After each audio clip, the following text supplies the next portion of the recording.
এটা একটা জামরুচ গাছ, দেখতেই পাচ্ছেন যে কি পরিমাণ ফল ধরে আছে। তো যে ফল ধরে আছে ডালগুলোতে, ও ডাল আপনার ফলের ভার বইতে পারছে না। আসলে কথায় আছে না, ফলের ভার যে ডাল বইতে পারে না সে ডালে ফল না দেয় ভালো। তো আসলে আল্লাহ পাকের রহমত, এটা হচ্ছিল আমাদের ব্যক্তিগত চিন্তা ভাবনা। আল্লাহ ভালো জানেন কোথায় কি দিতে হবে।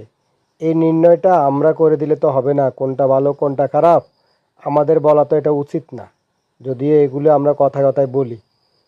আসলে আল্লাহ পাকের জ্ঞানের উপরে দেখেন এখানে কি পরিমাণ ফল ধরে আছে। এই যে থোবনায় থোবনায়, যেটাকে আমরা গ্রামের ভাষায় বলি, অজস্র অজস্র ফল ধরে আছে। যে ডালটা ছিল মনে হচ্ছে যেন ডালে এটা বইতে পারে নাই, তার ভার সইতে পারে নাই, ভেঙে পড়ে গেছে। তো উপসে পড়া, এই যে দেখেন নিচে অনেক